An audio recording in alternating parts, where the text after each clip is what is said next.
নমস্কার বন্ধুগণ, Deepa's thought spicy হটে সবাইকে স্বাগত জানিয়ে আজকে আবার একটা রেসিপি নিয়ে চলে এসেছি। আর আজকে বানাবো বাঁধাকপির একটি ছোট্ট খাট্ট সহজ সরল রেসিপি।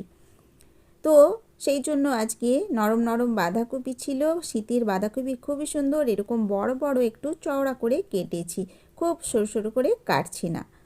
তো ভালোভাবে কেটে ধুয়ে গুছিয়ে রেখেছি। আর এখানে কড়াইয়ের মধ্যে একটু সর্ষের তেল নিয়ে নিলাম, একটু চারিপাশে খুন্তি দিয়ে বুলিয়ে নিলাম, গরম হতে সময় দিচ্ছি। এখন দিয়ে দিচ্ছি কিছুটা কালো জিরে ফোড়ন। এই কালো জিরের অসম্ভব সুন্দর একটা গন্ধ ওঠে, তরকারিতে যে কোনো তরকারিতে খেতে খুবই ভালো লাগে। তো বেশ কিছুটা কাঁচা লঙ্কা নিয়েছি, আর এইভাবে মাঝখান থেকে একটু ফাটিয়ে দিয়েছি, দু টুকরো করে বড় বড় আকারেই রেখেছি, যাতে মুখে পড়লে বেশ ভালো লাগে। আর যদি কারো বেশি ঝাল লাগে সেটা সরিয়ে রাখতে পারি। তো ওগুলো একটু ভালোভাবে ভাজা হয়ে গিয়েছে, তারপরেই আমি দিয়ে দিলাম ওই বাঁধাকপির টুকরোগুলো। সমস্ত বাঁধাকপিটা ধীরে ধীরে দেবো, একসাথে মেশাবো না।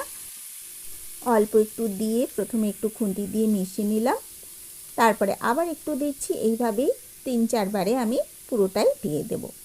তারপর খুব ভালোভাবে একটু তেলের মধ্যে মিশিয়ে নেব। আর তাপটা পেলেই একটু কপিটা কমে আসবে। আর এই সময় বন্ধুগণ আঁচটা খুব বাড়িয়েই রান্নাটা করব, কেননা আজকে বানাচ্ছি বাঁধাকপির ভাজা। তো সেইটার জন্য খুব বেশি জল বেরিয়ে পড়লে সমস্যা হবে। তো সেই জন্য আঁচটা প্রথম থেকেই বেশ বাড়িয়ে রান্নাটি করছি। গোটাটা দেখুন একটু মিশিয়ে নিয়েছি, তেলের মধ্যে পুরোটা মেশানো হয়ে যাওয়ার পর ঢাকা চাপা দিয়ে আঁচ বাড়িয়ে একটু রান্না করেছি। এবার খুন্তি দিয়ে খুব ভালোভাবে একটু নেড়ে নেব। আর দেখেছেন কেমন সুন্দর হয়েছে, আর বেশ কিছুটা জল বেরিয়ে পড়েছে। একে তো বাঁধাকপি থেকে নিজস্ব একটা জল বেরোবে, তারপর জলে ধুতে সামান্য একটু জল এভাবে বেরোতেই পারে। এখানে একটি বিষয় মনে রাখতে হবে, আমি কিন্তু এখনও পর্যন্ত লবণ যোগ করছি না। লবণটি দিয়ে দিলেই বন্ধুগণ খুবই জল বেরিয়ে পড়বে। তো যতক্ষণ এই যেইটুকু জল বেরিয়েছে ওটাই ঢাকা চাপা দেব, আর মাঝারি থেকে একটু কম আঁচ এভাবে করে সেদ্ধ হওয়ার সময় দেব। তো এইভাবে কিছু সময় নাড়া ঢাকা এভাবে করতে করতেই ওই জলটা পুরোটাই শুকনো হয়ে যাবে।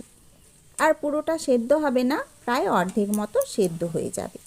তো এই পরিস্থিতি আসা অবধি আমি এইভাবেই বারবার ধরে একই পদ্ধতিতে রান্নাটি করতে থেকেছি। বন্ধুগণ, আজকের রেসিপি যদি ভালো লাগে প্লিজ লাইক শেয়ার কমেন্টস করবেন, আর নতুন যে সকল বন্ধু আসবেন অবশ্যই সাবস্ক্রাইব করবেন। তো দেখেছেন জলটি পুরো শুকিয়ে গিয়েছে। এখন আমি যোগ করছি লবণ, হলুদ আর একটু শুকনো লঙ্কার গুঁড়ো। এই যে এই সময় আমি লবণটা যোগ করলাম, এইবারেই সেদ্ধ হতে সুবিধে হবে, লবণ প্রবেশ করবে, অথচ অতিরিক্ত জল আর বেরোবে না। ফলে কী হবে বলুন তো, রান্নাটা বেশ ঝরঝরে মতো হবে। এমনিতেই বাঁধাকপি তো জানেন একটু ঘাটো ঘাটো ভাব হয়েই যায়, যেহেতু পাতা পাতা তাপের সংস্পর্শে একটু নরম হয়েই যায়, কিন্তু বেশ একটু কচকচে ভাব থাকবে, সেই উদ্দেশ্যেই এভাবে আমি আঁচ বাড়িয়ে এইভাবে বারবার ঢাকা চাপা খুলছি, দিচ্ছি, নাড়ছি, এইভাবেই রান্নাটি করতে হবে। তো দেখুন বন্ধুরা, কিছু সময় বাদে যখন হাফ সেদ্ধর বেশি হয়ে গিয়েছে তখন আমি এবার চিনিটি যোগ করলাম। এবার চিনিরও একটু রস বেরোবে। এই দেখেছেন আমি কতটা তেজ আঁচ করে দিয়েছি।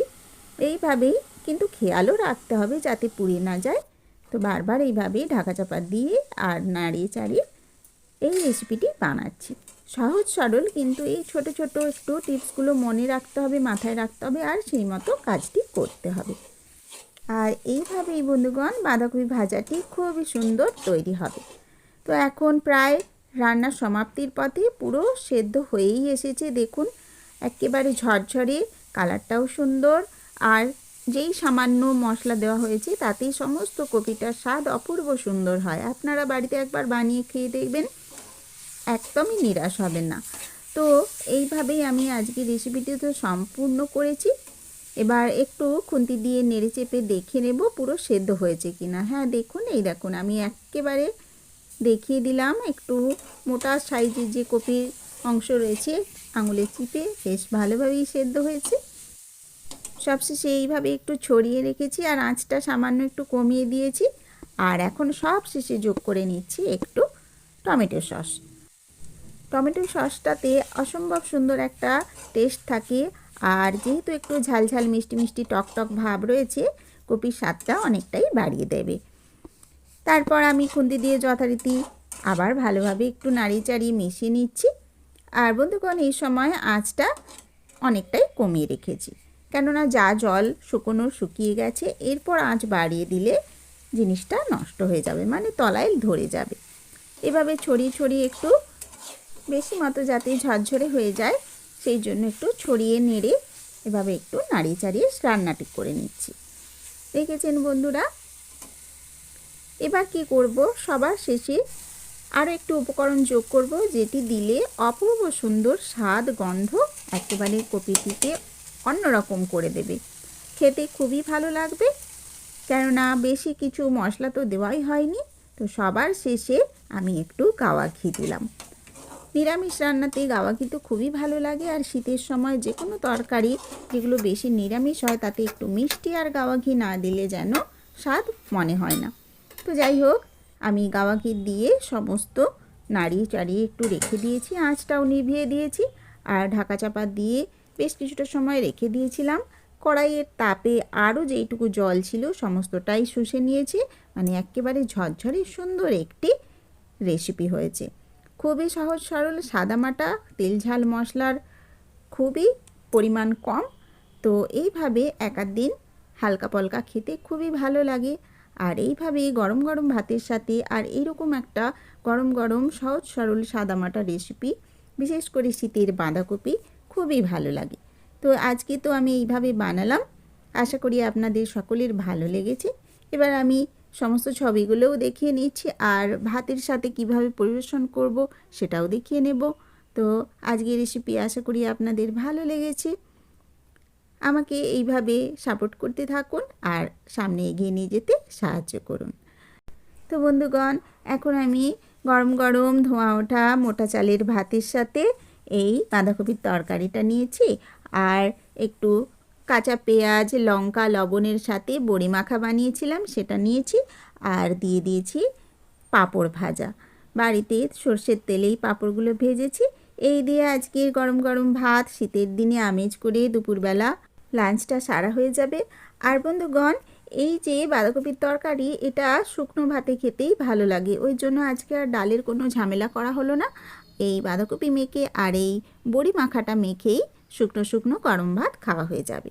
তো আশা করি আজকের এই পর্বটি আপনাদের দেখে অত্যন্ত ভালো লেগেছে, আর ভালো লাগলে অবশ্যই আমায় জানাবেন, আর সামনের পর্বের জন্য অপেক্ষা করবেন। সকলে অনেক ভালো থাকুন। আমি এখন বিদায় করে নিলাম। তো সবাইকে অসংখ্য ধন্যবাদ আমার সাথে সমস্ত রেসিপিটি দেখার জন্য। আপনাদের প্রত্যেকের এতটা মূল্যবান সময় আমার এই সমস্ত ভিডিওটি দেখতে ব্যয় করেছেন, সেই জন্য আপনাদেরকে অসংখ্য অসংখ্য ধন্যবাদ। তো আজকের মতো টাটা।